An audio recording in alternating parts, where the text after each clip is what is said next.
Bonjour, je suis Dr Duvan Mojo, assistante aux cliniques universitaires de Kinshasa. Aujourd'hui, nous allons parler de l'hygiène intime de l'homme ainsi que de la femme. L'hygiène, c'est l'ensemble de soins visant à la propreté du corps. Il faudrait définir l'hygiène intime. On dirait que l'hygiène intime, c'est un ensemble de principes ou de pratiques qui visent à éviter les infections qui sont dues aux bactéries, aux virus, aux parasites ainsi qu'aux champignons qui peuvent causer de mycoses génitales. Voilà. Par rapport à l'hygiène buccale, mes frères, mes sœurs, s'il vous plaît, c'est très important. Des fois, tu te dis, cette femme, cette fille, elle est égoïste, elle m'a quitté parce que bon, je n'ai pas d'argent. Non, c'est juste parce que ta bouche sent mauvais. Voilà. On brosse les dents après les repas. On doit bien noter ça, ok? Et puis, quand tu brosses les dents, on commence par le haut et puis en bas. Tu brosses tes gencives et puis tu viens brosser la dent. Et une autre chose qui est très importante, capitaine, il faut brosser vos langues. Vu que nous aimons bien la langue, il faut bien brosser la langue. C'est très important.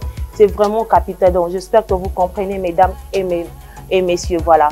L'hygiène des aisselles, il faut se laver. Premièrement, il y a quelque chose qui est très important, je dirais, un petit matériel magique qui est le citron. Voilà. Tu peux l'appliquer sous tes aisselles, pardon. Tu coupes un demi-citron sous tes aisselles 15 à 30 minutes avant de prendre ton bain. Pour les dames, vous pouvez mettre ça même entre vos seins, entre vos entrejambes. Ça aide vraiment, c'est très important. Par rapport à l'hygiène des aisselles, il faut se raser. C'est très important, c'est très important. Je ne sais pas pourquoi vous gardez vos histoires là, pourquoi vous gardez vos jardins botaniques sous les aisselles, franchement. C'est que je peux te conseiller. D'abord, tu dois savoir comment épiler. Et puis, on va essayer de parler un peu de cheveux. Mesdames, là, je parle aux dames. Ok, voilà. Mesdames, je sais bien que nous aimons être belles. Je sais bien que nous aimons apparaître, voilà. Mais c'est bien que nous voulons aussi des fois poser nos têtes sur nos chéris, nos papas à la maison, voilà.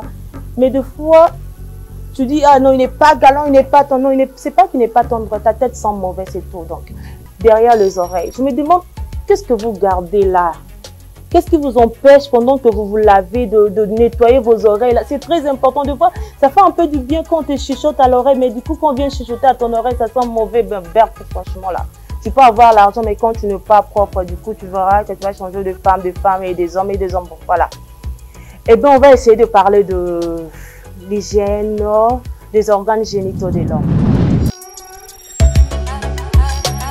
Souvent les hommes se disent, ah non, je sens bon, je suis beau, et puis la femme, non, quand là-bas ça ne va pas, je te jure qu'on va te déclasser.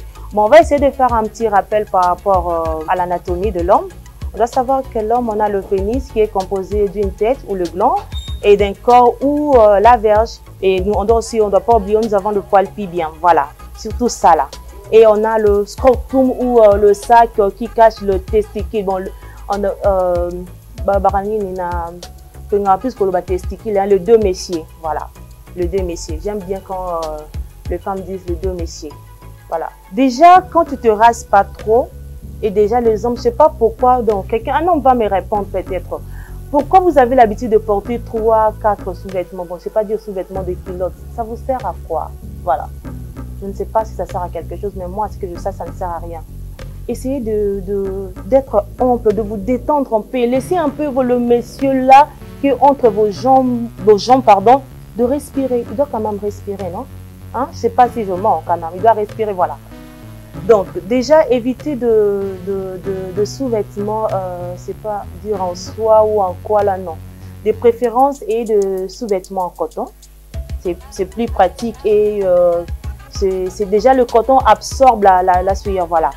D'abord, vous allez commencer par vous raser votre poil pubien. Oh non, moi j'aime quand c'est comme ça. Oui, pour toi c'est beau, mais moi laisse-moi te dire c'est pas beau quand c'est sale. Voilà.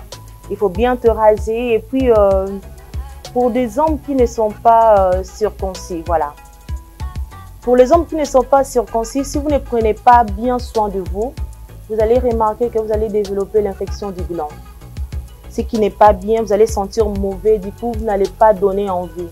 Même si on dit, vous êtes tellement beau, vous êtes tellement muscleux, de trucs pareils, vous n'allez pas donner envie, voilà. Quand vous n'êtes pas circoncis, pardon, le mieux à faire, c'est quand vous vous lavez, vous êtes dans votre douche, on a, comment dire, le prépuce, voilà. Vous pouvez un peu décaler le prépuce, voilà. Je ne sais pas si je dois illustrer, c'est pas trop. Vous avez ça, vous faites ça, vous lavez bien avec le savon. Il faut bien noter, il ne faut pas utiliser le savon parfumé, des trucs pareils. Il faut chercher un savon doux, un savon qui a un pH neutre, surtout ça. Vous déclinez un peu votre prépuce, vous savonnez et vous lavez avec de l'eau propre, s'il vous plaît. On n'a pas dit de l'eau où vous mettez je ne sais quoi. Les hommes, vous avez un peu de pratique bizarre. Vous mettez des histoires, c'est pas pour allonger quoi. Déjà, quelque chose à préciser pour aider les hommes. Quand vous êtes en érection, votre pénis a la longueur de 13 à 15 cm. C'est déjà long et c'est beau à voir, s'il vous plaît. N'ajoutez pas d'autres histoires. Donc, quand vous n'êtes non circoncis, le mieux à faire, c'est d'incliner un peu votre prépuce, de savonner et de rincer avec de l'eau propre. J'ai bien dit de l'eau propre. Vous pouvez aussi utiliser l'eau tiède, c'est recommandé. Quand vous lavez, vous utilisez l'eau tiède, mais qui doit être propre. Et après, vous décalotez votre prépuce, donc vous le remettez en place. Et puis, c'est tout. Et pour des hommes qui sont circoncis, pour vous d'ailleurs, c'est facile. Vous lavez votre pénis, votre gland ou votre verge, comme vous lavez toute autre partie de votre corps, mais avec de l'eau propre, s'il vous plaît. Bien le laver avec de l'eau propre. Et vous lavez votre dos, messieurs. C'est très important de le laver. C'est vraiment important. Tout doucement, tout tendrement. Il ne faut pas, brutaliser le pauvre messieurs. Vous le faites vraiment tout doucement, tout tendrement, avec un petit savon. Le savon doux, s'il vous plaît, non parfumé, et puis avec un pH neutre, voilà. Vous le rincez avec de l'eau propre, c'est beau à voir. Et voilà. Et s'il faudrait dire un petit rien de l'hygiène de l'homme après l'érection, bon, il n'y a pas grand-chose à dire, mais ce que je peux dire, ce qui est capital, mais si après l'érection, c'est au moins de vous essuyer, voilà.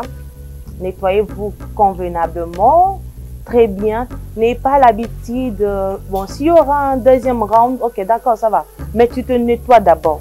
Tu te nettoies après le round, après tout ce que vous allez à faire. Ne sois pas parce que tu t'habilles et puis tu sors, tu pars te promener. Et surtout pour le coureur de jupon, excusez-moi, tu vois encore une autre, puis tu passes encore à l'acte. Non. Prenez soin de vous, lavez-vous. Et une autre chose, j'avais oublié, messieurs, mes très chers messieurs, c'est valable aussi pour les dames. Avant le rapport sexuel, lavez-vous. C'est très important. Lavez-vous, c'est vraiment, vraiment, vraiment hyper important. Voilà. Je crois que j'ai essayé Il y a aussi le parfum intime. Bon, c'est souvent pour le femme, mais moi, je me dis les hommes aussi peuvent utiliser. Hein. Vous pouvez aussi utiliser, je n'ai pas dit que vous puissiez le mettre au niveau de votre pénis, non, à 20 cm, vous pouvez l'utiliser, voilà. On va essayer de parler maintenant de l'hygiène intime de la femme. Bon, on fera un petit rappel par rapport à l'organe génital de la femme aussi, sachant que l'organe génital de la femme n'est pas idem que celui de l'homme. Parce que par rapport à l'homme, son organe génital est plus extérieur. La femme est divisée en deux. On a une partie qui est externe et une partie qui est interne. Dans le partie qui est externe, nous avons de grands lèvres et de petits qui protègent l'entrée du vagin. Et nous avons le clitoris qui est un organe du plaisir. Et nous avons le meilleur urinaire qui nous permet bien sûr d'uriner. Et par rapport aux parties internes, nous avons les vagins qui est en forme de type, qui permet le rapport sexuel et bien d'autres choses comme l'exploration gynécologique et autres. Et nous avons l'utérus qui nous permet, qui permet le développement de l'embryon. Et nous avons les ovaires qui permettent la production de l'ovule et des hormones. Et nous avons le trompe de Fallope qui conduisent l'ovule vers l'utérus, voilà. Bon, mesdames, essayez de prendre note s'il vous plaît. Je ne sais pas si c'est un peu trop fréquent ces derniers temps, mes jeunes dames. Qui nous a dit ou qui vous a dit que pour laver votre partie intime, pour laver votre Jessica, il faut introduire le doigt. Je ne sais pas, vous faites le curetage de vos vagins ou quoi? Franchement, je ne comprends pas. Essayez un peu de m'expliquer, je ne comprends pas. C'est un peu trop fréquent ces derniers temps, les jeunes dames. Vous introduisez vos doigts, on vous dit, voilà, le mot me vient en tête. le détox. Qui vous a dit qu'on doit détoxifier le vagin? Qui vous a dit ça? Je vois ça partout dans les réseaux sociaux, sur Facebook, donc c'est partout. On le vend aussi. En plus, c'est trop cher, vos histoires-là de détox. Évitez ça, ce n'est pas bien, voilà. Et on va essayer comment dire, il y a 5 points importants par rapport à l'hygiène de la femme. Déjà, le vagin contient une flore microbienne qui est naturelle, qui permet l'équilibre au niveau du vagin.